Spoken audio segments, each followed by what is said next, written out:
Buenas noches, ¿cómo estás, Catherine? ¿Todo bien? Buenas noches, Enrique. Sí, Qué bueno. Buenas noches, profe. Bruno, ¿cómo estás? ¿Todo bien? Ahí vamos. ¿Cómo te fue en Estados Unidos? ¿Tú viajaste a Estados Unidos? No. Sí, sí, viajé. Ah, ¿Cómo te bien, fue? bien, ¿Encontraste tranqui. buenas librerías? Fui a Books a Million, algo así creo que se llama, pero no Ya. vi nada interesante, la verdad. O sea, bueno, tenía ya unos textos que quería comprar, pero me olvidé Ujú. llevar mi listita. Ah, qué Entonces, bueno, bacano. en otra ocasión. En otra ocasión, claro. Buenas, Bueno, buenas. hola John, Alejandro, ¿cómo estás? Buenas Andrés, ¿cómo están? Buenas, Bien, buenas. unos 5 minutos y comenzamos. ¿Está bien, Catherine? sí, está bien. Perfecto.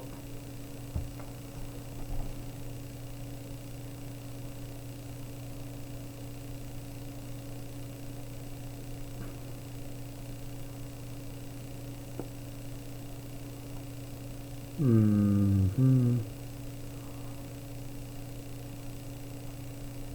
Bueno, -1.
Max, buenas noches. Sergio, buenas noches. ¿Cómo están? ¿Todos bien?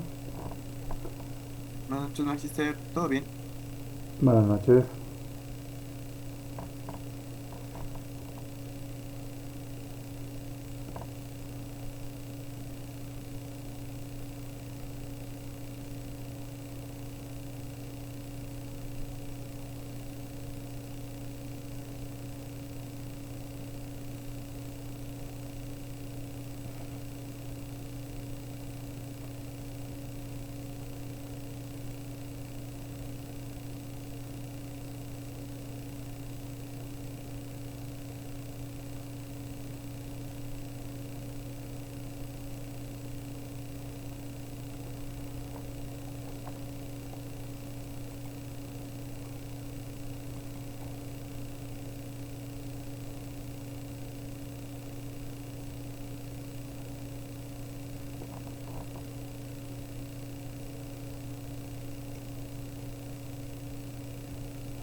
Bien, ahora sí, comenzamos, Catherine.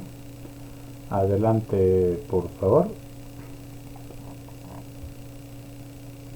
Ya, Enrique, no sé si puedo compartir pantalla. Tenía unas pequeñas diapositivas, pero quiero que me ayuden.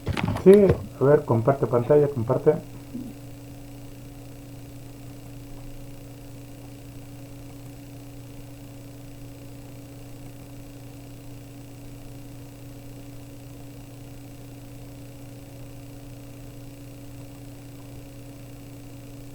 Adelante, ya puedes compartir eso.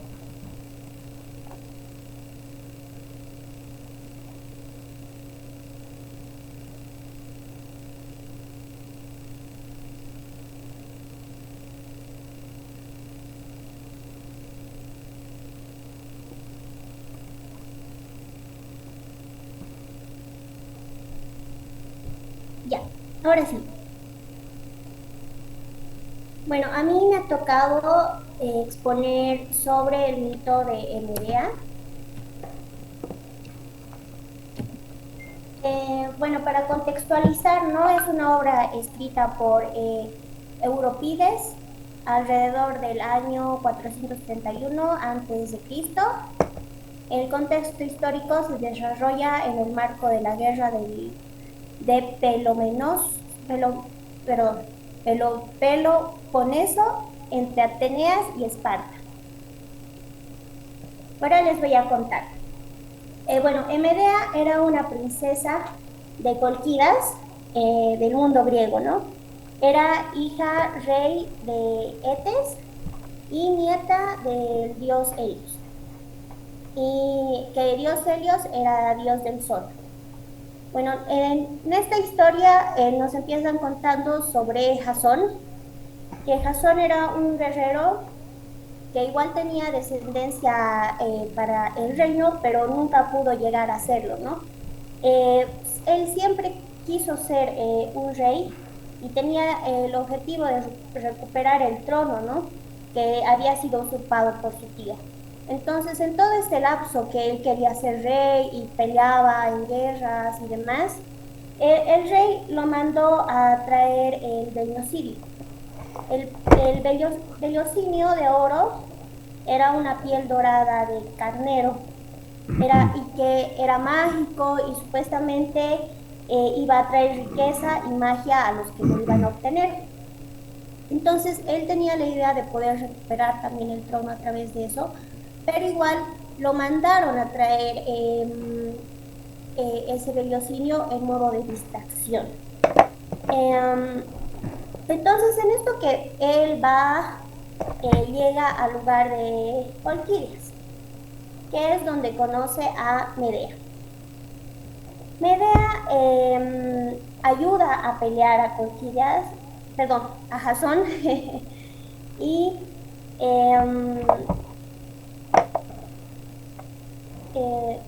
o sea, su padre de Medea no quería que Medea tenga algún tipo de relación con Jasón. Entonces le acompañaban a estos guerrilleros las diosas que eran Hera y Atenea. Entonces ellos hacen que Afrodita mande a Cupido y haga que se enamore Medea de Jasón. Entonces en todo este lapso, Medea ayuda a que Jasón tenga el vellocinio. Entonces, Medea, no sé si les dije al principio del video, también era conocida por ser una, no sé si decirlo, si está bien decirlo así, pero como bruja, ¿no? Que hacía magia. Entonces, dicen, ¿no? Que ayuda a domar a los toros, que era una de las fases que tenía que pasar Jasón. También uno de esos era unas semillas que tenían que plantar y luego se convertían en guerrilleros que tenían que pelear contra ellos, y también ayuda aconsejándole y con magia. Y también con el último, que era un dragón que protegía el vellocinio. Entonces, en todo ese lapso, Jasón también se enamora de Medea y huyen y se casan, porque como les había mencionado, su padre al principio de Medea no quería que se case. Entonces, el lapso de que se casan, tienen hijos, fueron desterrados, y los desterraron a Corinto. Entonces ellos empezaron a vivir ahí en Corintio, y ahí es donde el rey ve que Jasón tiene estas habilidades, que es este tipo de hombre que es fuerte y pelea y no sé qué, y que era perfecto para su hija Creonte. Perdón, me estoy confundiendo los nombres. El rey era Creonte y su hija era Clausia. Para su hija Clausia, quiere hacerle casar con su hija Clausia a Jasón. Entonces, Jasón, como siempre quiso ser rey, le parece muy buena idea.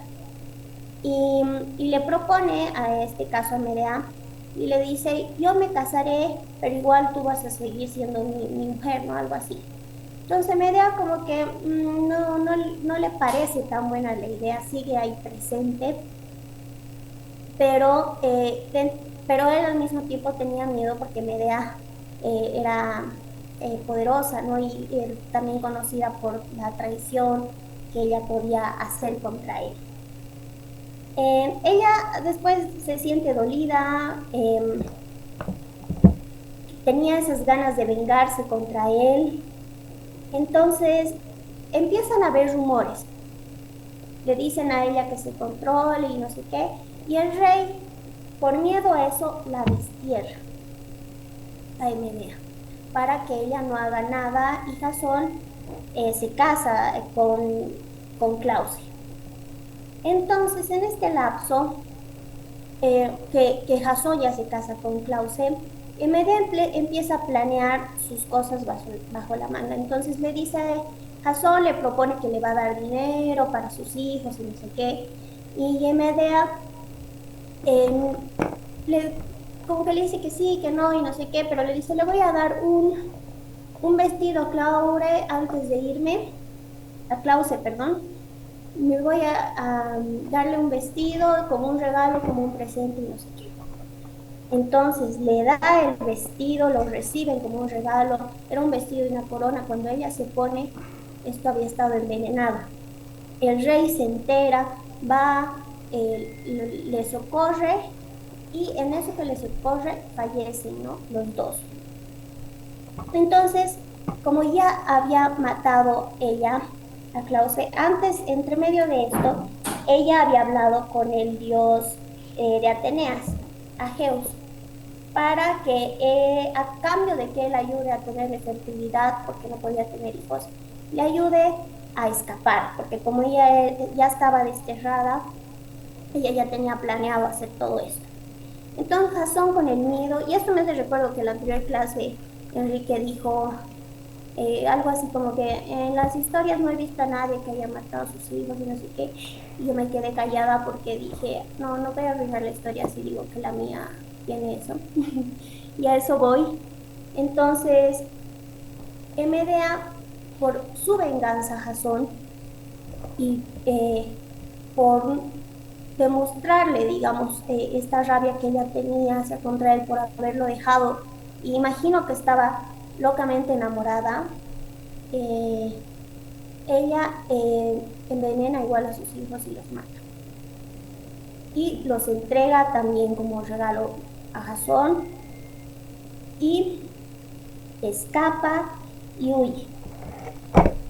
Entonces, en este lapso, Jasón ya se lo imaginaba, encontró a sus hijos y dicen, ¿no? Y cuentan que Medea volvió a su hogar, que es como una semidiosa, que es inmortal. Y, perdón, algo que me estoy olvidando es que también le ayuda y se va con su abuelo Helios, el dios del sol. Y bueno, eso sería alguna pregunta que quisiera proponer es, o sea, ¿qué tanto puede llegar a ser enamorarse locamente de un amor para que una mujer llegue y haga estas cosas, ¿no? Por una traición. Y aquí hay unas imágenes de Medea que he sacado del internet para que tengan alguna referencia, ¿no? Y eso sería. Muy bien, gracias, Catherine. Muy bien. Eh, Vamos a diferenciar dos cosas. No es lo mismo el mito que la tragedia. Para palabra de Nietzsche, no sé quién me preguntó una vez, que era lo apolíneo y lo dionisíaco. Digamos que lo apolínico es el mito, ¿ya? Lo dionisíaco es el mito para Nietzsche y lo apolínico es la tragedia. ¿Qué es el mito? Ya les dije, el mito es toda una gran contextura global y la tragedia es esta pequeña parte que sucede acá. ¿Sí? Eurípides, digamos, ven este lapicero, la tapita sería la tragedia y todo el lapicero es el mito. Entonces, lo que Catherine expuso muy bien sobre la tragedia que hizo Eurípides. Según Robert Graves, el libro que les mencioné, al igual que Virgilio, fue pagado porque Medea fue quemado junto a sus hijos por el pueblo. Y un pueblo no puede jamás decir que mató a unos niños. Entonces, para arreglar esa situación le pagaron al poeta Eurípides y arregló la situación de que Medea mató a sus hijos. Pero aún así, el caro Deus es máquina, no sé cómo se pronuncia, pero Dios es máquina, que es la salida argumental que dicen que no hay que utilizar, que es una solución que aparece, se los lleva y por eso se vuelve inmortal Medea porque entregó su vida. La pregunta que hace Catherine es muy muy válida y Séneca lo utiliza cuando escribe la tragedia también de Medea y una de las protagonistas es la que cuida a los niños, que no sé cuál es el nombre de, no es criada, pero como la baby sister, pero es la típica, ¿Nodriza? gracias, tipo nodriza, pero no en ese aspecto religioso, ya, pero la nodriza podría, según Seneca, pregunta y se hace esa misma pregunta de una mujer que no hay peor demonio o peor terror que una mujer traicionada. ¿Cuál es la palabra cuando las mujeres son traicionadas? Eh, Cuando están muy lastimadas y quieren venganza, usan una palabra cuando los hombres los traiciona y quieren toda venganza. No hay peor monstruo que una mujer, no sé qué, ay, se me fue la palabra, pero es traicionada.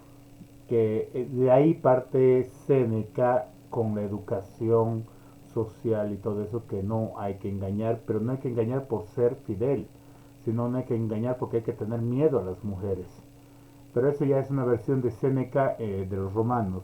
Volviendo al mito de Medea, como muy bien expuso Catherine, tenemos que antes que nada, porque le han hecho un conjuro a Medea, se enamora de Jasón y Jasón estaba con los argonautas. Es cierto, Jasón quería el poder y riquezas, lo que todos queremos, que de la magia nos aparezca riqueza de la nada, ¿no?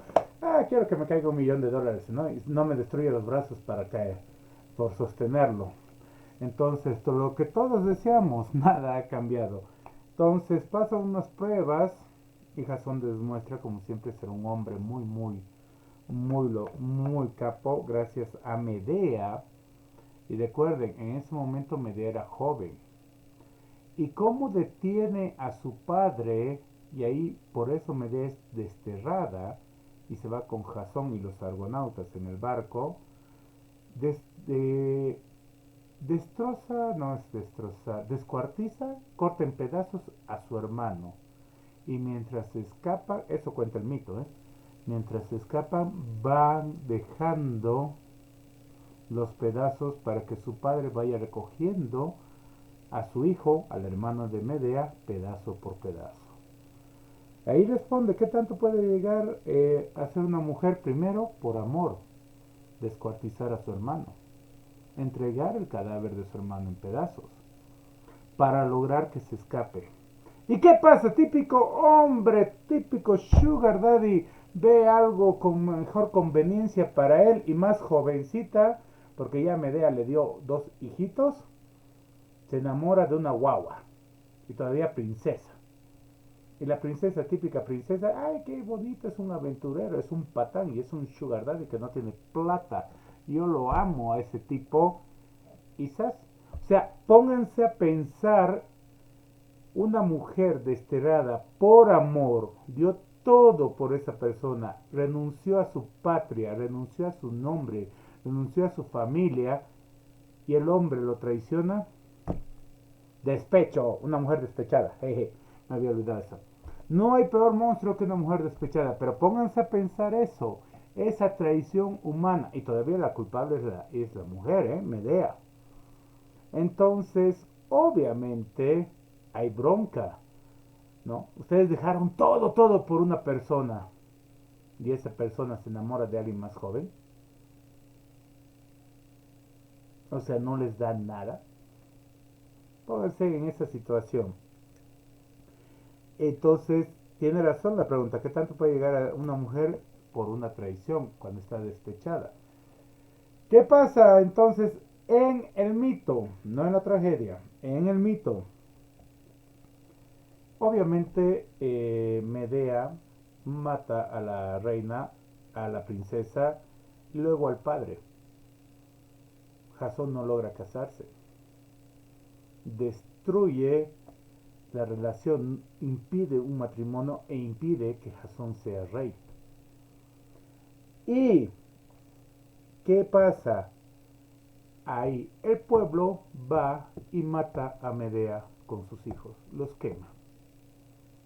Ya les dije, el pueblo no puede ser infanticidia, no puedes ir en la historia si es que existió como tal esos personajes, por eso lo han pagado al poeta Eurípides. Esa razón es la única tragedia que pone a Medea que mata a sus hijos. Todas las otras tragedias que no las tenemos enteras hablan que Medea no mató a sus hijos.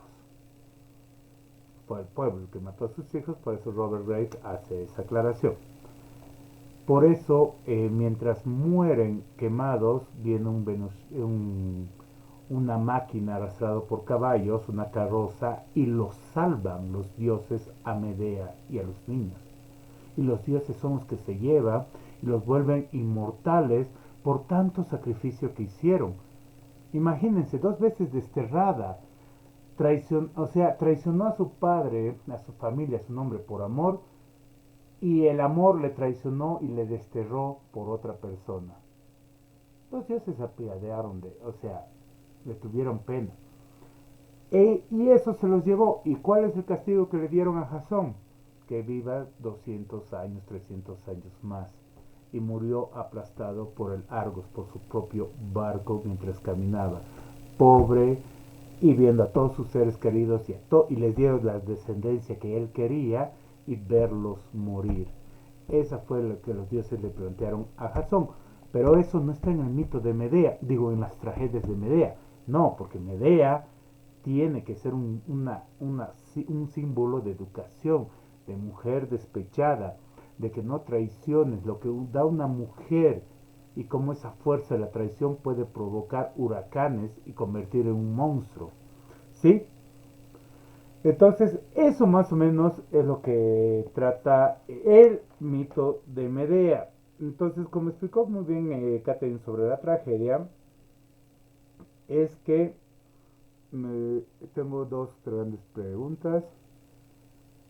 Ah, me gustó los términos que usaba. ¿Por qué modo de distracción? Así como modo de distracción, ¿no? Medea hace esto y me encanta de que sí, que no, que esto, que ya, que su forma de hablar de Medea, me gusta cómo relataba al personaje. Y lo que hace acá es que, vamos a volver a esto, a este tema que es el juego de los dioses. Porque una diosa hace que ella, Medea, se enamore perdidamente de Jasón y llegue a matarlo, a matar a su hermano en nombre del amor, en nombre del objetivo que quiere, o sea, se olvida totalmente de ella, totalmente. Hay una película de Pier Paolo Pasolini que se llama Medea con María Callas, es antigüita, para que vean. Ahí termina cuando Medea quema a sus hijos. Pero, ¿por qué razón tienen ese gran gusto de Afrodita, de los dioses, de hacer que una persona se enamora? ¿Por qué quieren acercar a las tragedias? Son un instrumento más no a la tragedia, perdón, al destino. Quieren que ellos sean parte y cumplan su destino. ¿Qué creen que es ustedes? Y esto, ¿cómo lo contextualizamos ahora? Les escucho.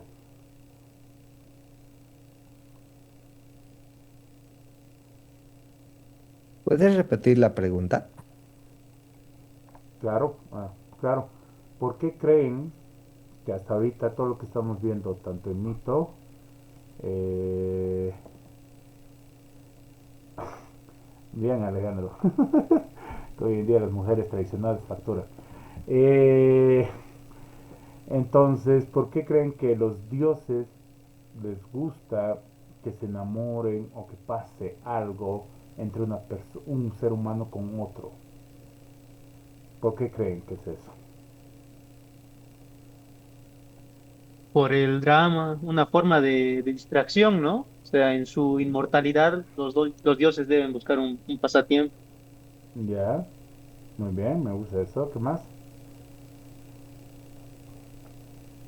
De alguna manera se puede manifestar el destino. Todos estamos destinados a.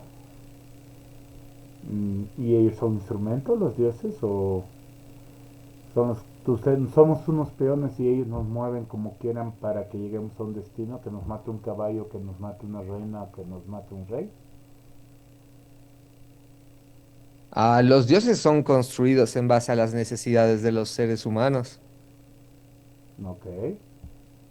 Pero eso ahora, pero en ese contexto, cuando estos temas eran narración para que transformadora, para que haya una moral, para que haya una legislación social, ¿no? Un buen vivir, una buena convivencia entre la sociedad. Tal vez las sociedades en ese entonces reflejaban el sentimiento de falta de control sobre el enamoramiento, algo que no podían controlar como seres humanos y le atribuían a los dioses como culpables del amor. Ok, ok, muy bien. ¿Qué más? ¿Alguna otra idea? Sí, Sergio, adelante. Este, Tal vez un poco spoiler de lo que voy a decir después, pero en el mito de Agamenón y lo que sucede con su hijo, cuando Apolo se dirige a los jueces tratando de justificar la venganza de Orestes, dice, aquel que actúa por mandato de un dios no debe ser culpable, sino purificado de su culpa. Si permitimos que la justicia se desvíe y los hombres actúen según sus propios intereses, entonces el orden cósmico caerá. Básicamente el destino es la diligencia de los dioses. Muy bien. Hay un poder mucho más sobre los dioses. Chinga eso, dioses. Entonces no son tan omnipotentes bueno, pueden ser omnipresentes, pero no son tan omnipotentes. Ok, muy bien, muy bien. Un último tema que también eso está con Agamenón, que lo vamos a retomar, que como lectura actual nomás se da, es la marginalidad y no pertenecer a un lugar, siempre estar al margen, es decir, fuera de un contexto sociopolítico al que tú pertenecías, pero por decisiones ya no lo estás.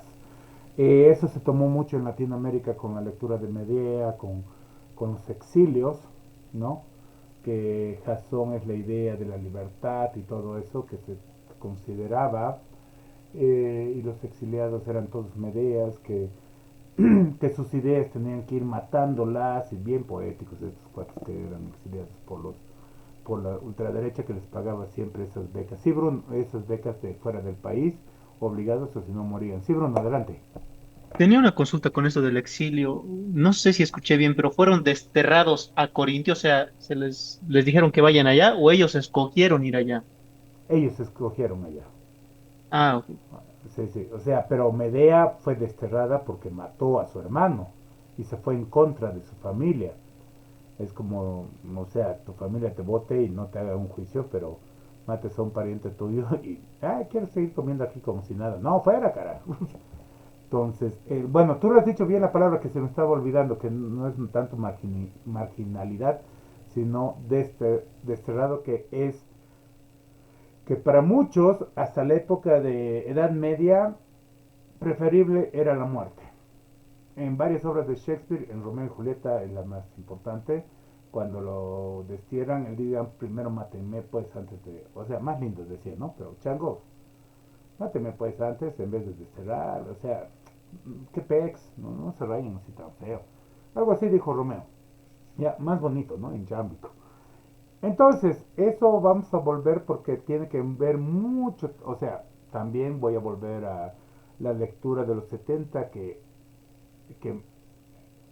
que eh, Lisístrata, Medea y todos los de lo oeste lo han dado en Latinoamérica como una fuerza de una analogía sobre las dictaduras que pasaron desde los años, bueno, desde el golpe de Estado que le dieron a Baptista en el 49, 54 en Cuba, que no me acuerdo qué fecha es, y empezaron todas las dictaduras en Latinoamérica. Sí, Ricardo, adelante, por favor. Enrique, yo tenía una pregunta. En la mitología griega, ¿quién determina el destino o de dónde proviene el destino? Porque justo yo iba a responder eh, a esta pregunta que sobre los dioses, que por qué ellos les gustaba presentar esas tragedias en los humanos, y yo iba a responder para que los humanos no dejen de creer en ellos, reconociendo si el destino era bueno o malo. Y justo ahí, de ahí mi pregunta, si de quién determina el destino en la mitología griega o a qué se debe, cómo surge. Bien, Alejandro creo que ya expuso eso. Por favor, si nos puedes repetir sobre esas entidades que... Ay, voy a buscar mi apunto, que nunca me acuerdo los nombres. Pero donde estamos tiene un nombre raro. ¿Quién Mm, determina el destino? Pregunta. O sea, en la ¿Cuál es esa? Ilíada se ve en dos Esa. ocasiones como Zeus usa una balanza de oro para determinar quién iba a ganar, si Aquiles o Héctor. Sí, pero... Y mientras está de acuerdo con Aquiles, tiene que ganar Héctor. Ujú, Pero apenas muera Héctor, tiene que ganar. O sea, apenas muera Héctor, tiene que morir Aquiles. claro. A ver, tenemos... ¿Dónde está? ¿Quién mencionó? Me acuerdo que uno de ustedes... Ah, los hados. ¿Quién fue el que mencionó hados? Dame 2 segundos. Eso ¡Bruno! fue en la, sí, en la Enea. Bruno. Entonces, eso es un nombre... Sí, Bruno, por favor, explícanos sobre los hados. Bueno, es que comparando con la literatura, lo que hemos mencionado en la Ilíada o en la Odisea, para en Enea, los hados es incluso superiores a los dioses, porque los mismos dioses dicen que los hados ya lo han determinado, o sea, ven los hados así, son superiores a los hechos, ocasiones, a los humanos e incluso a los dioses. Eso es lo que decía en la obra, ¿no? Que es superior, pero ahora veo que en la Ilíada mencionan que, bueno, que Zeus manipulaba, digamos. Ujú. Entonces, bueno, en la Enea no se manipula. Los mismos dioses le tienen, saben qué va a pasar, pero aún así siguen haciendo sus cosas, ¿no? Pero saben que es superior a ellos. Claro, no, porque recuerda que tienen que humillar a los dioses griegos. Entonces tiene que haber un ente superior a ese dios. Entonces es así como un super saiyajin de los dioses griegos, te diría Ricardo, la verdad. Entonces para los romanos, pero buena tarea, buen ejercicio para buscar. Me parece una gran pregunta, una buena pregunta y espero poder responderla o tú también que investigues. ¿Sí? Y Eh, luego creo que las Moiras también, profe, no, ¿no? los moiras son los que te hacen el castigo. El castillo. O Ah, ok. sea, son las policías, pero no, está muy bien. Sigue, perdón, Bruno, desarrolla la moira. Adelante, por favor. No, solo es. Sí, las moiras no son dioses, son los que, es más, Zeus podía hacer así a las moiras, pero había un desajuste de naturaleza, ¿ya? Entonces, son como los policías, tienen que hacer cumplir el destino, solo están hechos para eso. Entonces, cuando aparecen las moiras, cuando entra la gente en Ibiris. ¿Qué es Ibiris? Cuando tú desafías a un destino, lo que pasa a Edipo, ¿no?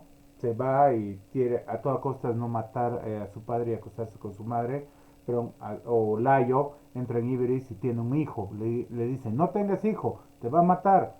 Ya, pues, y tiene un hijo. Entonces, esas cosas que pasan, ahí la Moira le ponen ese camino. Entonces, pero si somos usados, vamos a ver quiénes son los griegos los que imponen si era Zeus uno de los poderosos. Y recuerda que Zeus sangraba, ¿no? Se peleó contra Cronos, su padre, y lo mató a su padre, que era otro dios, que era el dios Cronos, uno de los primeros dioses. Entonces era el dios del tiempo, más o menos. Entonces yo creo que debe ser de esa cualidad un super saiyajin de dios, pero vamos a investigarlo. Gran pregunta, muy bien hecha. Gracias Ricardo por la pregunta, gracias Bruno y gracias Alejandro eh, por aclarar y hacerlo más ameno esto. Muy bien Sergio, todo tuyo. Hablamos de la Orestiada. Está bien, gracias. Bueno, si nos referimos a la Oresteada desde el mito, esto empieza, inclusive mucho antes de la guerra de Troya, porque una parte fundamental de la Oresteada es el, ¿cómo se llama? La maldición que cae sobre la casa de Atreo. Esta viene desde muchos de sus antepasados, desde Tántalo. Si bien tiene una historia mucho más compleja, se diría que uno de sus primeros atentados contra los dioses que lo hicieron caer en la maldición y que esta cayera sobre su descendencia fue cuando en una de los banquetes que celebraban junto a los dioses, decide matar a su hijo Pélope y servirlo como comida. Inclusive se menciona que ninguno de los dioses comió al estar sospechando sobre aquel acto, a excepción de Deméter, que estaba pasando por el sufrimiento por la pérdida de su hija. Es entonces que en reprimenda envían a Tántalo al Hades y además de eso reviven a Pélope. Y eso es un dato curioso que no entiendo mucho su simbología porque investigué por encima la razón de la maldición, ¿no? No leí totalmente los mitos de los que provienen, que es que la parte que comió Demeter era una parte de su hombro, creo, y por eso tiene un hombro de madera. Pero bueno, en sí lo importante es que esa fue una de las razones por las que cayó la maldición de traiciones y de venganza de sangre sobre la casa de Atreus. Después de eso viene que Pélope mata al rey de Oenómaos para poder casarse con Hipodamia en una traición, ¿cómo se llama? En una carrera. En un principio le pidió ayuda para poder conseguir la gracia de Hipodamia y poder casarse con ella, ya que eran amigos, pero él, por querer quedarse con ella, hace trampa en la carrera y termina matándolo. Y eso en parte es como una consecuencia de la maldición, pero también podría ser parte de su origen, es decir, otro acto de desgracia para el honor de la casa. Luego están los hijos de Pélope, Atreo y Tiestes, que por un conflicto de poder, Atreo mata a los hijos de Tiestes y los sirve como comida. Y justamente después es como el punto culminante de la maldición. Y es a partir de este en el que nace el mito. El hijo de Atreo, Agamenón, que ese ya forma parte de la historia de la guerra de Troya, es enviado, ya que su hermano Menelao, que es el que quería casarse con, ay, ¿cómo se llama ella?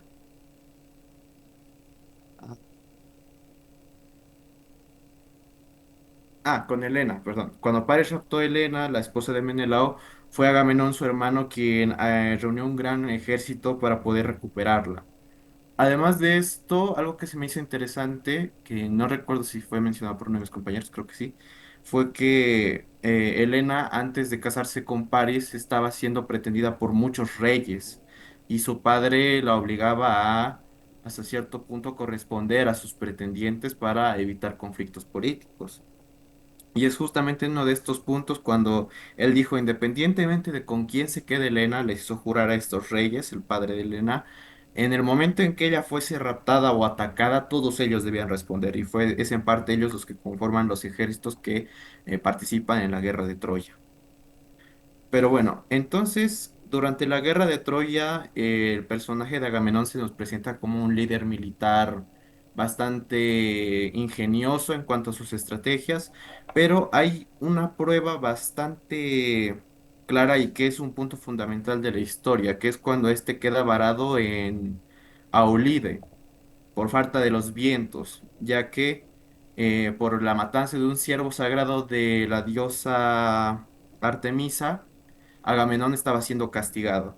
Entonces, para apaciguar la ira de la diosa, él pregunta a un adivino llamado Calcante que revela que debía sacrificar a su hija Ifigenia.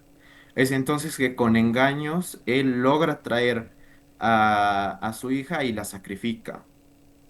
Además de esto, es un punto más secundario, pero es una idea que me agrada, es la, por así decirlo, enemistad o rivalidad que tenía con Aquiles, ya que después de su retirada de la guerra, este roba a su esclava Criseida y captura a Briseida, una de sus concubinas, que aumentó uno de los conflictos entre ambos. Pero bueno, es en base al punto de inflexión que es la muerte de su hija Ifigenia que una vez regresa a su casa, Clitemnestra, su esposa, que es la que la esperaba, eh, se desamo- eh, eh, se desenamora de él y empieza a tener un amante que es su primo, sí, sí, sí.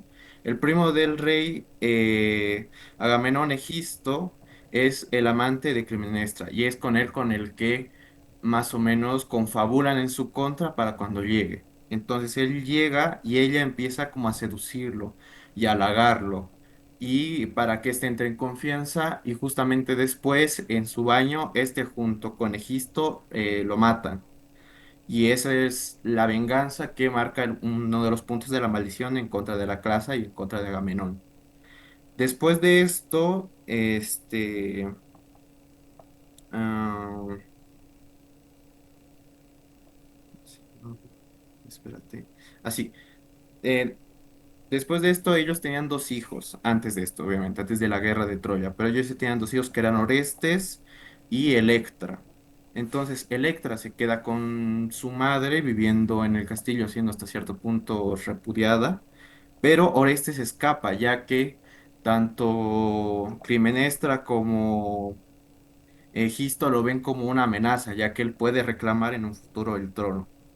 Entonces, es protegido por uno de ¿cómo se llama? Uno de los amigos de Agamenón, uno de otro rey de otro reino, el reino de Fócide. Es Estrofio, creo que el nombre del rey, que protege a Orestes hasta que éste crece y se hace mayor. Y es entonces un punto importante que es que cuando... eh,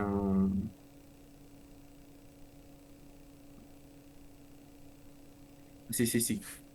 Justamente en este punto Electra, la hija de Agamenón, va junto a las Cuéforas, que son las que realizan un rito en la tumba de los muertos para apaciguar su ira. Este era un ritual que era mandado por la diosa Clitemnestra para apaciguar la ira del espíritu de su esposo. Pero es en este ritual, es aprovechado por Clitemnestra que se podría decir interviene, no de forma literal, pero sí que pide mediante este ritual venganza para su padre. Y se podría decir que es en este punto en donde empieza la intervención divina, ya que es aquí donde se encuentra con Argos, un amigo de Orestes, y también con el propio Orestes que se encuentra al haber viajado de vuelta al reino de su padre. Y es entonces que éste empieza a confabular su venganza por mandato de Apolo. Esto es importante, la intervención de Apolo, quien manda como justicia divina la muerte de Clitemnestra y de Egisto. Y inclusive lo incentiva diciéndole a él que no tema por el crimen de matar a su madre, ya que sea protegido por Apolo. Es entonces que este entra disfrazado en el palacio y anuncia un mensaje de la muerte de Clitemnestra, como una especie de profecía. Esta lo recibe y después de un tiempo este revela su identidad y asesina tanto a Egisto como a su propia madre. Pero esto desata la furia de las diosas de la venganza, que se llamaban las Erinias, quienes empiezan a perseguir a Orestes. Y este huye hacia el templo del Apolo, del Apolo en Delfos, en el que las Erinias lo persiguen hasta ahí, pero Apolo interviene por Orestes, diciendo que el asesinato de su padre era un acto justo y que, esto es importante, la maternidad es menos importante que la paternidad, ya que es el padre quien da la vida. Hasta cierto punto parte de las visiones de los griegos. Es entonces que las Erinias, en su búsqueda de castigar la venganza de Orestes, siguen persiguiéndolo y declinan las argumentaciones de Apolo. Y es entonces que eh, se lleva a cabo un juicio que se lleva en Atenas, donde se establece el primer tribunal de la historia, el Areópago, donde tanto las Erinias como Apolo presentan sus argumentos ante un juzgado. Esto es hasta cierto punto importante, ya que se describe en el mito como el primer juzgado de la historia. Y aquí Apolo vuelve a recalcar lo mismo, ¿no? De que la maternidad es menos importante que la paternidad y que Orestes no debe ser castigado ya que seguía designio divino y por lo tanto era parte del destino. Es entonces que las erinias también argumentan que el matricidio es el peor castigo posible y que por lo tanto no puede ser apaciguado por un acto de venganza. Entonces Atenea, quien es la que preside el juicio, emite el voto decisivo quedando empatado. Entonces absuelven a Orestes y las erinias se enfurecen. Pero entonces Atenea convence a las erinias de aceptar el veredicto transformándolas en las Euménides, que son diosas benévolas de la justicia. Este sería como tal el mito de la Orestiada, que a mí se me hace muy interesante porque tanto por el contexto histórico en el que estaba vertido, que era la guerra del Peloponeso, que es el punto en el que se empezó, bueno, el punto histórico en el que este fue demostrado al público. También se nos habla como una transición entre la brutalidad y la civilización. Porque en un principio tenemos a las venganzas de sangre que son abritas eh, por todo el legado de la casa de Argos, desde los antepasados de Agamenón hasta sus hijos, pero se puede decir que es con ellos con los que culmina, ya que la búsqueda de venganza por parte de Orestes no es una búsqueda de poder. Él no busca quedarse con el trono eh, para gobernar, sino busca vengar a su padre junto a su hermana Electra. Y es entonces que se me llama la atención la resolución del conflicto, que no es un baño de sangre como tal, sino una, una resolución en un juzgado. Y es también para mí representado por la transformación de la figura de las diosas de la venganza que pasan de ser las Erinias a las Euménides. Es decir, pasan de ser las diosas de la venganza a las de la justicia. Pasando de eso, justicia de sangre que venía por la venganza y los asesinatos, a algo mucho más civilizado, como lo podría ser el diálogo. Y creo que eso nomás. Muy bien, gracias Sergio, muy bien. Ok, vamos por partes, como dijo Jack el Destripador.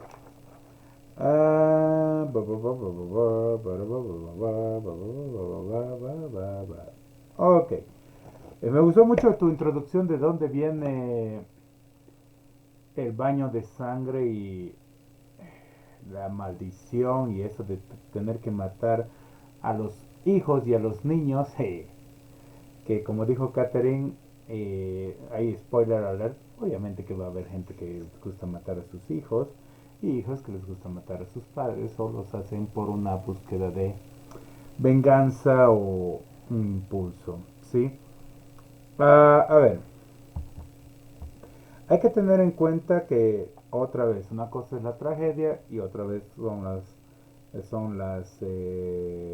es el mito en general. Uf, el mito pasa muchas otras cosas. Tanto que, digamos, en el texto de Ifigenia, ya, es una tragedia.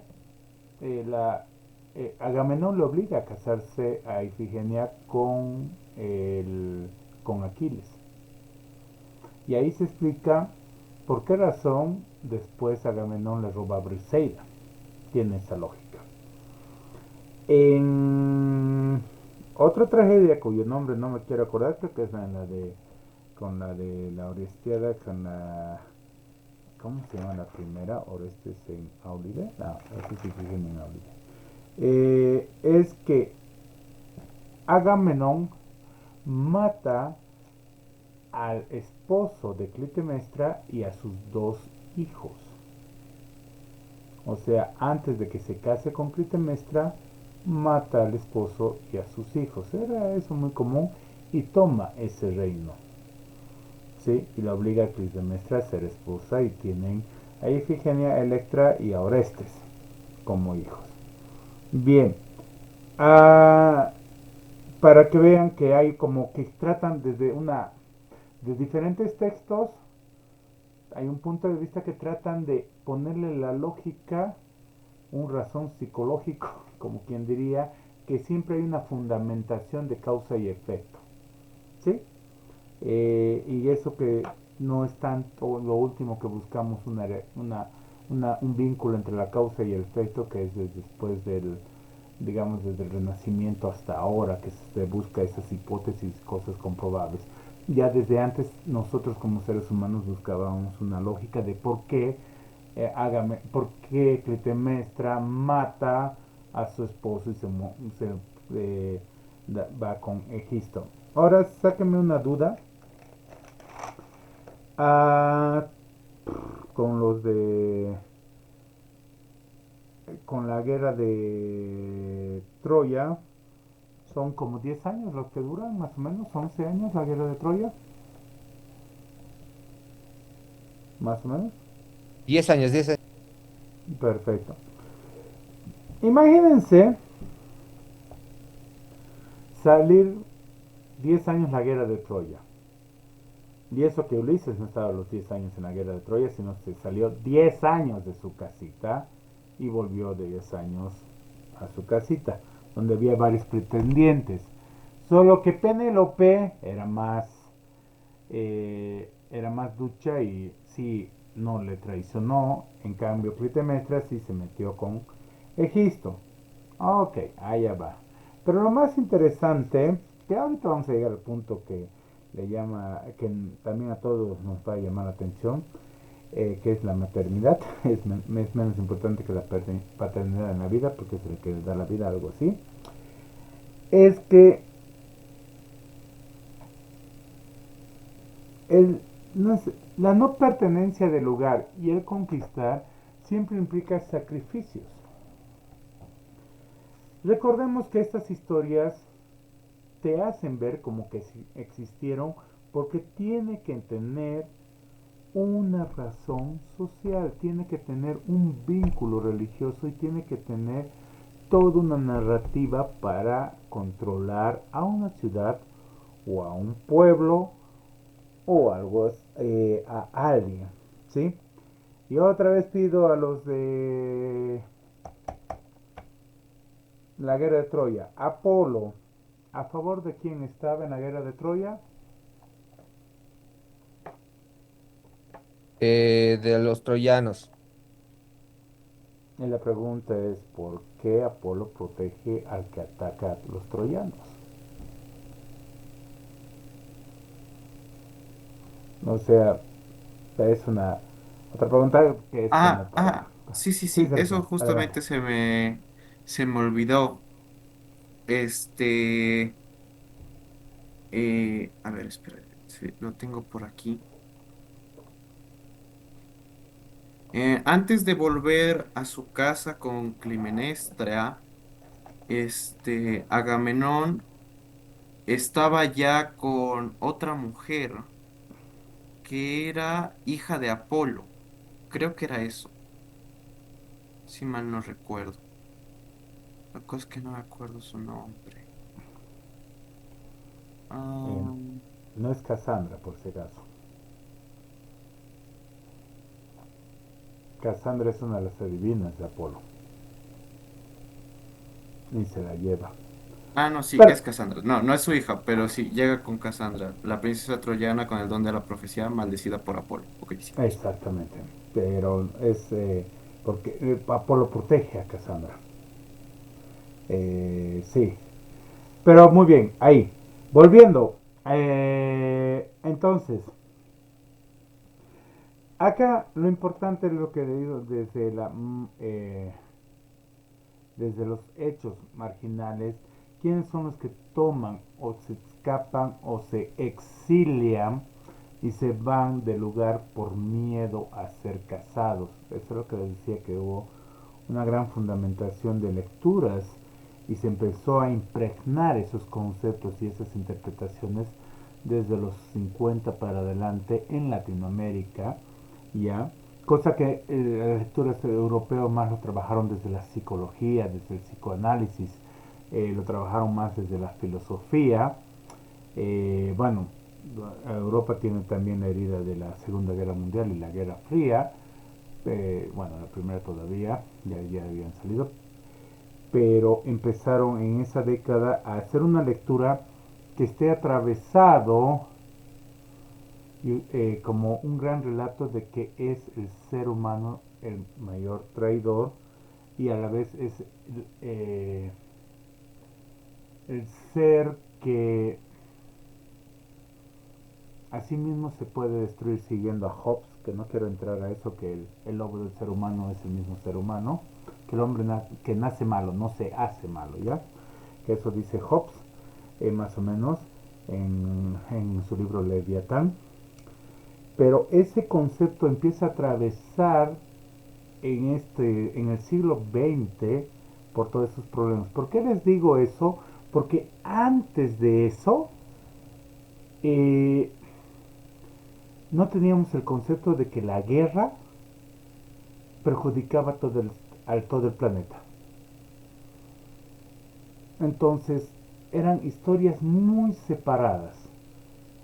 Eran esos, sí, ocurrió a mi vecino que está a 100 metros, pero a mí no me ocurrió eso.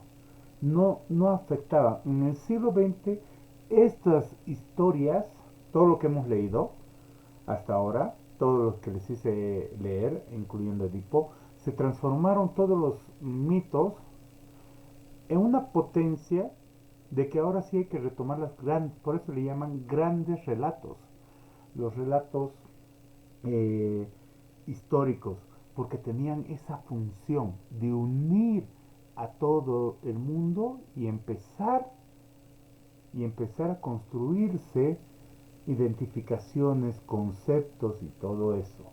Tanto es así que ahorita, ¿quién va a estar de acuerdo con lo que dijo Apolo? La maternidad es menos importante que la paternidad que da la vida, algo así, ¿no, Sergio? Sí, ¿Quién de acá ahora estaría de acuerdo con eso? Estamos atravesados, por eso digo, hay una identificación social política que todavía nos sigue cambiando la historia. Ahorita levante la mano quién está y quién está en desacuerdo, todos van a decir, hey, en desacuerdo, y ahí va a empezar toda una lucha, pero los hombres dan la semilla, bla bla bla bla bla bla bla bla bla. Todo ese concepto, ¿sí? Que ahorita tenemos, ya se gestó en pleno siglo XX. Entonces todavía, por eso son grandes relatos, grandes narraciones, grandes mitos, porque perduran y siempre uno va a encontrar mayores enseñanzas y mayores problemas. Van a decir, pero qué texto más machista. Y tenía razón Clitemnestra matar a su esposo porque llegó gordo, barbón, cansado y con una mujer más extra. Y bien que Electra haya matado junto a Orestes a su mamá, se lo merecía porque por eso se llama el complejo de Electra, ¿no? Eso lo trabajó el psicoanálisis. Entonces, quiero que, a ver, paremos un rato. Me gustó, Sergio, lo que dijiste de que es como todo un camino de la brutalidad a la civilización, ¿no? De lo salvaje a la civilización. Eso vamos a retomar en un rato. Pero quiero que hagamos un, un acercamiento a quiénes son ahorita, ¿no? Porque hemos expuesto a Medea, ¿sí? ¿Quiénes son las fuerzas en estas historias? ¿Y quiénes son los monstruos que decidieron asesinar a grandes, pongo así porque son mitos, a grandes hombres? Ninguno aquí es santo y ninguno ahí es un gran pecador, o sea, mitad, mitad. Pero estos textos, tanto Medea como la eh, Orestiada y Lisístrata, bueno, pero Lisístrata es otra cosa, mucho más intelectual. Lisístrata, no es Lisístrata, perdón, no es Lisístrata, es, ¡ay! Si me pueden averiguar, la hija de Edipo, ya se me fue el nombre. Entonces, estos seres, estas mujeres toman el poder en su mano como relato. En el relato, ellas mueven todo para que los hombres logren su cometido. Les comenté por qué razón justificar a Clitemnestra mataba a, a Agamenón, no solo porque vino con Cassandra, sino que antes había matado a sus hijos y a su marido. Pero eso es para justificarla. Antígona, gracias. Gracias Sergio, gracias Bruno. Entonces, Antígona es mucho más... es Antígona es hija hija y hermana de Edipo, que ella es fabuloso las tragedias que son escritas en su nombre, que ya vamos a ver después de todo esto. No les voy a hacer spoiler. Entonces, piénsenlo esto, de qué ustedes opinan. Y justamente ahí Apolo habla sobre el poder de las mujeres. ¿Y cuál es el poder más grande que hasta ahorita nadie lo discute? En la misma maternidad, ¿no? O sea, hasta ahora sigue siendo que hay muchos conceptos que no, que una mujer es una mujer, no necesita ser madre para ser mujer, bla, bla, bla, bla, bla.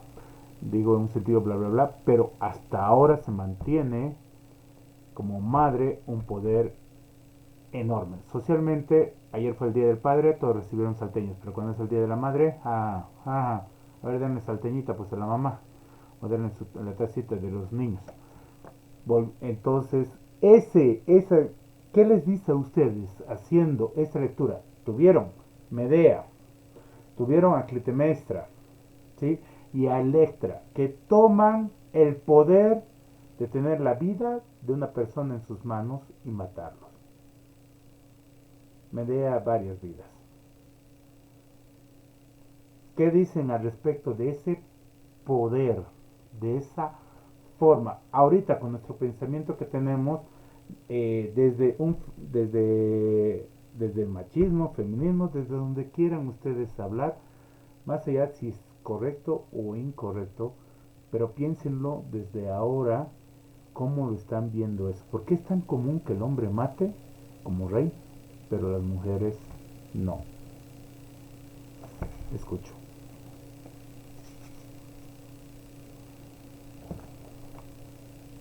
Hasta donde yo recuerdo que la arete en las mujeres era esa virtud se veía más que todo la idea de ser madres, pero no solo ser madres, sino también ser la señora de la casa, o sea, una relación con el hogar muy cercana, no como la que limpia y ordena y hace y cocina y cosas así, sino como la señora de la casa, como reina de alguna manera, ¿no? Entonces yo creo que esta, estos mitos que reflejan un poco el cómo las mujeres empiezan a obtener mayor poder, tal vez puede ir mostrando el cómo la sociedad y las mujeres también iban saliendo de ese concepto de arete en el hogar y como madres a expandirse mucho más en la sociedad. Gracias Alejandro por compartirlo. Muy bueno, interesante. ¿Alguna otra idea, sugerencias? Me gustaría aquí también escuchar a las voces de las mujeres. Sí, yo más que todo cuando he leído, o sea, Menea, he visto que, eh, o sea, era una mujer a la que, o sea, me la haces una, te la hago el triple, ¿no? O sea, no se dejó, no se dejó, o sea, bueno, te vas, o sea, y él sabía, ¿no? O sea, si hablamos así en términos, digamos, así, cual, no términos, digamos, del libro, así, si te vas, cagaste, digamos. Entonces, yo he visto mucho eso en ella y pienso que obviamente es una historia escrita hace cuántos años y uno se da cuenta de que, o sea, el hecho de que la mujer esté empoderada y no sé qué, no es de ahora. Entonces podemos ver que ya habían historias hace años que hablaban de una mujer que, y no digo, o sea, esa también era la pregunta que me planteaba, o sea, ¿hasta dónde podía llegar ella? Para, o sea, porque obviamente tú nos explicaste el otro hecho que tal vez no es tan real, el hecho que haya matado a sus hijos, pero ¿hasta dónde podía llegar, no? Que tampoco es correcto y que ahí está el hecho de la igualdad también, ¿no? De por qué un hombre mata, por qué al hombre, y cuando la mujer lo hace también, pero viceversa también ahora te pregunta, ¿no? Entonces eso.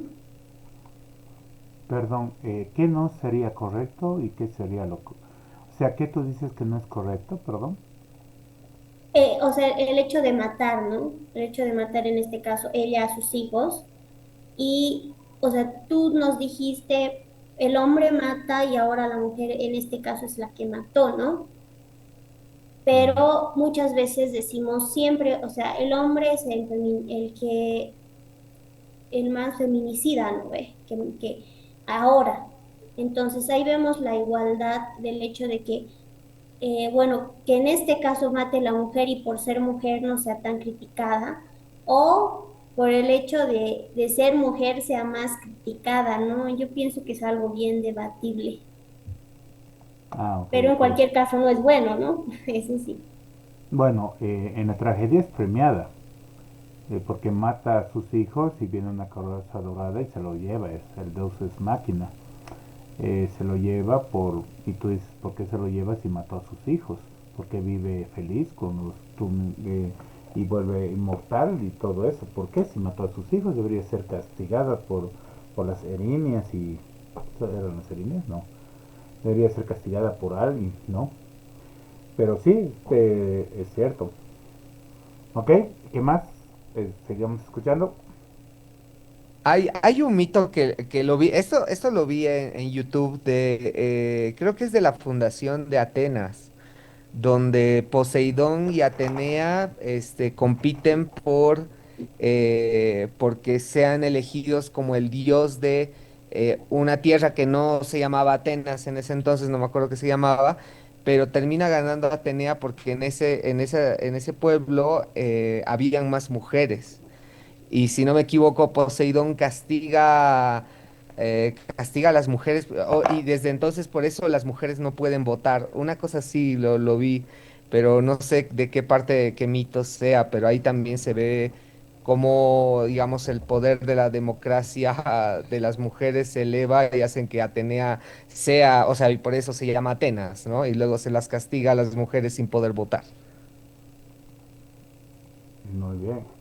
Gracias Alejandro. Vamos a buscar ese mito. Hay un texto que les recomiendo que es el que me confundo y decía Lisístrata cuando debería haber dicho Antígona. Pero el texto se llama Lisístrata. Se lo voy a escribir. Eh, ya.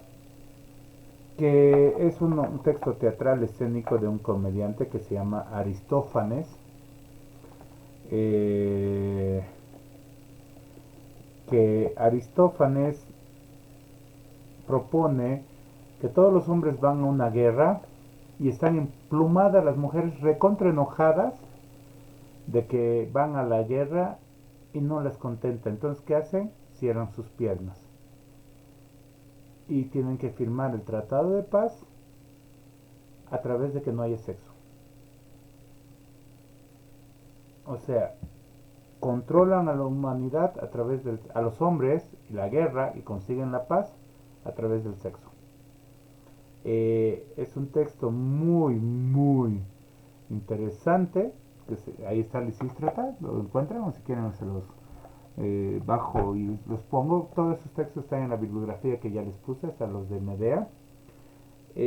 ¿Por qué les menciono esto? Porque si bien el concepto del ser humano estaba muy arriba los hombres, digamos, la visión de las mujeres era muy, muy, muy mala para los griegos porque les hacían ver como un objeto y sin derecho. Pero se están dando cuenta que hay muchos textos que proponen ciertas ideas. Y no son monstruos las ideas. Entonces, eso es lo que quiero que vayamos midiendo como ahora nuestra lectura atravesada por todo lo que ha pasado, por todo lo que conocemos, cómo vemos estas historias, si nos están afectando o no. De seguro ustedes van a decir, uy, yo quiero leer ese texto, o interesante lo que contó. Cada pregunta, digamos, a Ricardo o a Alejandro que se les está ocurriendo, o a Catherine, o bueno, a todos que propusieron sobre sus textos. ¿Por qué pasa esto? ¿Y por qué sigue pasando esto? Porque ustedes se van a dar cuenta de, de las situaciones que estamos viviendo. Y ahora, si es que sigue siendo educativo, si siguen siendo religiosas esas narraciones y nos están formalizando moralmente, hasta filosóficamente, de ahí surgen. Y ahora entramos un rato a la que me gustó mucho de como la transición, o es un pensamiento evolutivo de la brutalidad a la civilización, es decir, de cómo las erinias se transforman en, se me fue los nombres de las diosas de la justicia, Eumérides, Eumérides, Euménidas, esas, Euménides, ¿no, Sergio? Sí, Euménides. Euménides. Es interesante ese tu análisis que hayas dicho, y es una propuesta que siempre tenemos, y era lo que yo les decía que había desde el destierro y el exilio. Todos tenemos esa que muchos están en contra de la colonización mental, es decir, que hace algunas clases atrás discutíamos cómo han cambiado nuestra forma de pensar, nuestra forma de vestir, desde las películas, y hablaron del Bollywood, recién están conociendo, y eso cómo empiezan a influirnos, ¿no? Lo que llaman como la contextualización, y Catherine mencionó un libro que habló uno de sus profesores sobre el streaming y no sé qué era, pero no sé si se acuerdan de esa clase, ¿sí? Todos nosotros, ¿sí? Siempre estamos buscando esa parte de como les dije, del evolucionismo. No estamos cambiando, ya vamos como 5 siglos, creo, desde el nacimiento, no sé si mi matemática me patea, eh, que seguimos en un pensamiento evolutivo. No hay un nuevo pensamiento que está marcando la gran diferencia. ¿Ok? Pasamos de ser teocéntrico a ser antropocéntrico y luego a ser evolucionistas. Entonces, no hay un cambio trascendental. ¿Por qué creemos, entre comillas, no estoy diciendo que es ni bueno ni malo, pero por qué creemos que siempre hay esa cosa de un punto e ir hacia la derecha, de un punto, e ir a ustedes a algo que eso se supone que es algo que cambió y es mejor o evolucionó del punto de partida? ¿Por qué creen que es esto? Y todas las lecturas que hacemos hablamos de eso. Es más, ustedes mismos han dicho, no, no hay una correlación temporal, empieza de un lado o termina ahí. Me decepcionó porque estaba esperando otra cosa, estaba esperando tal vez esta evolución.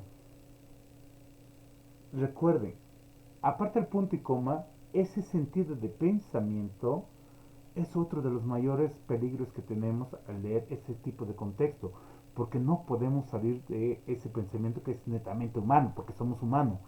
Eso es lo difícil, dejar de ser humanos y dejar de pensar en eso como humanos. Por eso, gran pregunta que hizo Ricardo, ¿y quiénes eran esos poderosos que controlaban a los dioses como el destino? O sea, ¿quién es ese ser tan superior? ¿No? Porque seguimos pensando en desde la evolución tiene que ver alguien que es mucho más superior y vamos de aquí, tenemos que seguir ser un hombre superior siempre. Entonces empezamos desde que no sabemos ni limpiarnos, somos unos seres débiles cuando nacemos, necesitamos siempre auxilio de todo y vamos creciendo y tenemos que nosotros auxiliar y resolver todos los problemas y así es el ciclo de la vida. Eso que dijo Sergio me parece un ejemplo genial, muy buena lectura, pero también les estoy dando que no, esa es nuestra raíz y uno de los grandes problemas que tenemos el ser humano como ser humano porque estamos solo en el punto de evolución. Sí, me van a decir, claro, o sea, en 5 minutos tú no eres el mismo porque todo va cambiando. Entonces, esa pregunta que me pareció genial esa lectura de la brutalidad de la civilización y de ya ellos de la venganza, me encantó esa lectura, la venganza, dioses de la venganza se transforman en dioses de la justicia, algo con argumentos, se dijo, ya no sangre, son decisiones de la palabra, hay algo de chao la barbarie vive la civilización. Solo les dejo con este pensamiento para que razonen. Gran ejemplo de Sergio que quería volver a eso. Y pregúntenos si estamos en lo mismo o estamos involucionando, como ustedes dicen, no ustedes, ¿no? Pero como la sociedad actual dice que con la música, los libros y las lecturas, con todos los nuevos autores, estamos yendo para atrás y antes siempre era bueno, ¿no? Siempre decíamos que antes eran bellos momentos, estamos involucionando porque siempre preferimos el pasado. Piensen eso y reflexionen sobre eso. Si no están de acuerdo, genial, pero piensen si nosotros dejamos de ser seres humanos y dejamos de pensar en eso que los mismos griegos propusieron, que había una evolución, que hubo una evolución y el ser humano llega del agua y Darwin se apoya en este filósofo no sé qué se llama. Yo les prometí que les iba a buscar, pero nunca cumplo mis promesas, típico hombre. Entonces, si tienen alguna pregunta, algún comentario, les escucho. Ya pueden hacer el diario de aprendizaje. Muchas gracias a Sergio y a Caterín y a todos los que han expuesto. ¿Falta alguien más que exponer? ¿Todos se han expuesto? Bien, yo la siguiente clase les voy a hablar de mi hermosa llamada Antígona, que no me acuerdo su nombre. Es que Lisístrata es poder. Es una reina que dijo, ok, cierren sus piernas, seduzcan, ténganlo al palo, pero no tengan el acto sexual. Y así van a firmar la paz los desgraciados. Grandes griegas. Si no hay más preguntas, estoy acá, pero pueden hacer el diario de aprendizaje. Eh, una cosita, no sigo sin encontrar el diario de aprendizaje, o sea, dónde subir el de esta semana. Ah, cierto, gracias Sergio. Ahora lo voy a crear para subir en esta semana, mil disculpas. Sí, no está ahí. Y del video siempre va a estar en el primer que dice video de las semanas o video de marzo, creo que ahí está. Ahorita lo voy a buscar, a ver dónde está. ¿Quién preguntaba sobre los videos?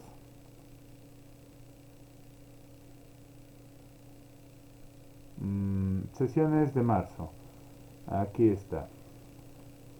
Ahorita voy a hacer, Sergio, para los videos, para los diarios de aprendizaje. ¿Sí? Gracias por hacerme el recuerdo. En esta parte, no sé quién preguntaba, están las sesiones de marzo. Aquí subo todo, está literatura antigua, actividades, el enlace. Les dejé varios escritos, como habrán visto, los aportes de sus compañeros, el rap. Y escuchen a este tipo. Si lo ven en TikTok o van, este tipo te cuenta con un lenguaje así de pim, pam, pum, dijo tal cosa.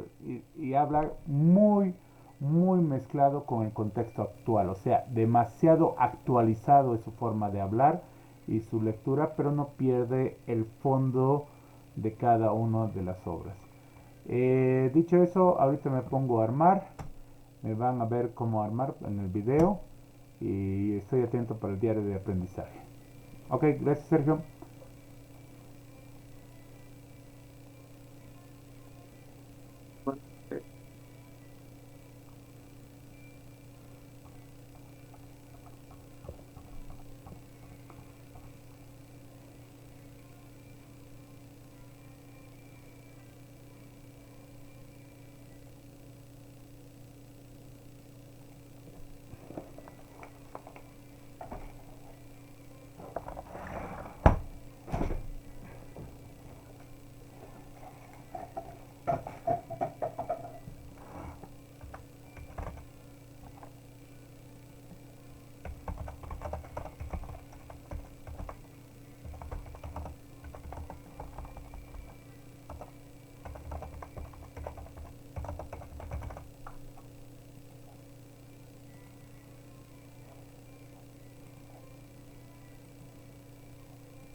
Bueno, ya está.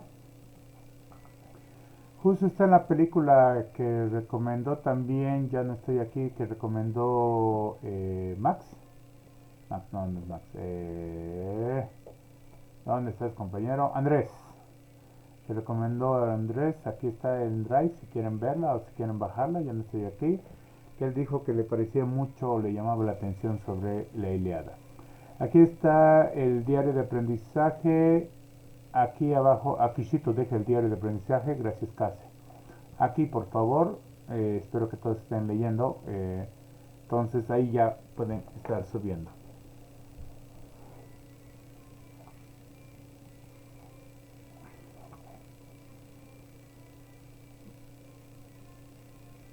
¿Tienen alguna pregunta o muchas?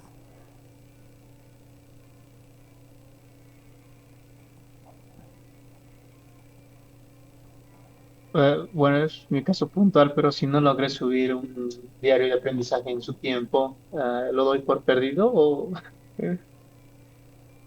Mm, porque no me dejaba cargarlo después? ¿Es el segundo? No, era precisamente la semana que hubo solo una clase, la de carnavales, y yo estaba precisamente En, retornando de en viaje, no marzo. estaba... Pero es en marzo. Sí, sí, sí, ¿Sí? sí, Ya. sí. ¿Alguien más le falta presentar la de marzo? ¿Qué fecha es? ¿Te acuerdas? Ahora lo veo, es la semana de carnavales precisamente. Dime la fecha, por favor. Sí, sí. 6 de Un marzo. momentito. Es marzo. 6 de marzo. No, no, ahora lo veo, no, no encuentro el Ya. calendario. ¿Alguien más necesita presentar?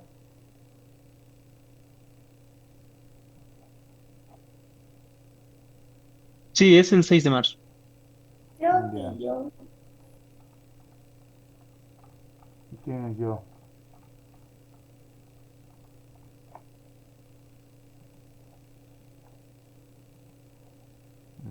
Ya. A ver, sabía hacerlo, pero espero que me funcione.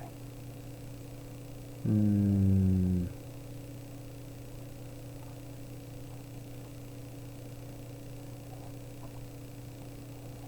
ujú, ujú. Me estoy hablando de solo de ese diario de aprendizaje, ¿no?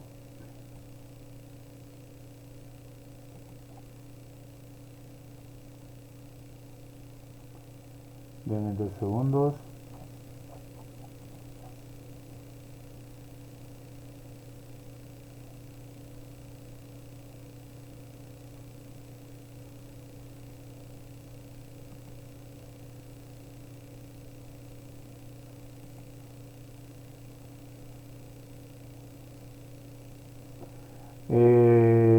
Catherine, tienes hasta ahora, hasta las 23:59. Bruno, aquí estás. Y tú también tienes hasta ahorita, hasta hoy, hasta las 20, para presentar hoy hasta ese diario. ¿Alguien más? Gracias, profe, ahora lo cargo. ¿Alguien más? ¿No? Ya, cantado. Hasta ahí llegó mi bondad. Ya, mami.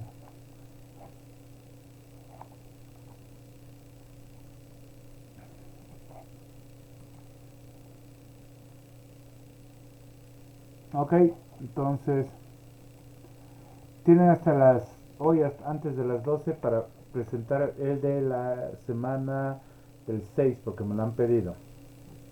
Ok,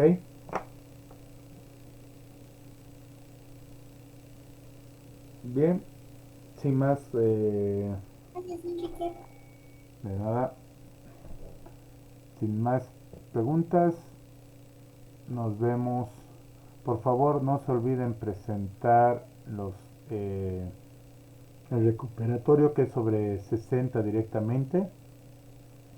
Ya, o sea, si sacan 100 tienen 60, que son los 2 diarios de aprendizaje.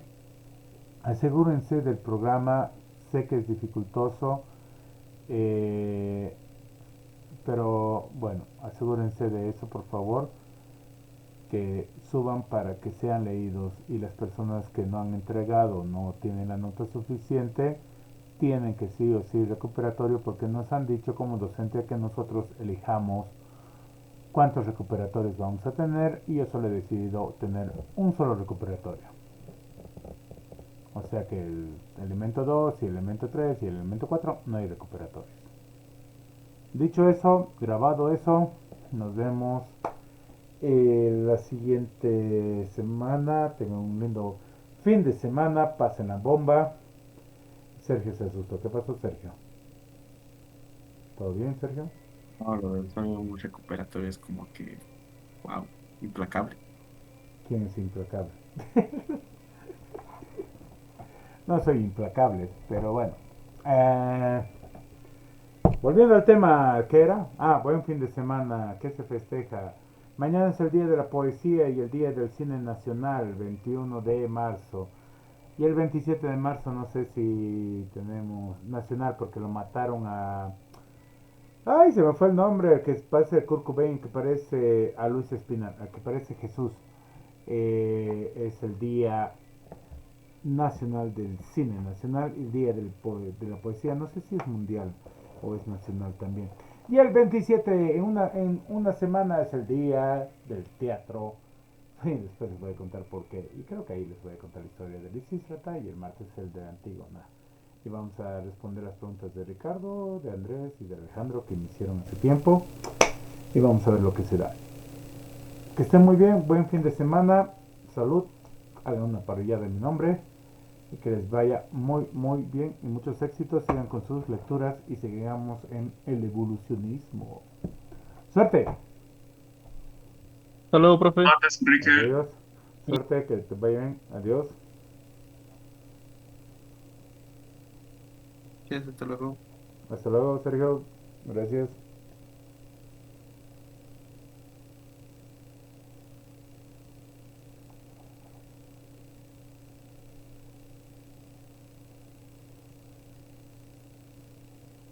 Andrés, Max, ¿alguna pregunta? ¿Algún comentario? ¿Todo bien?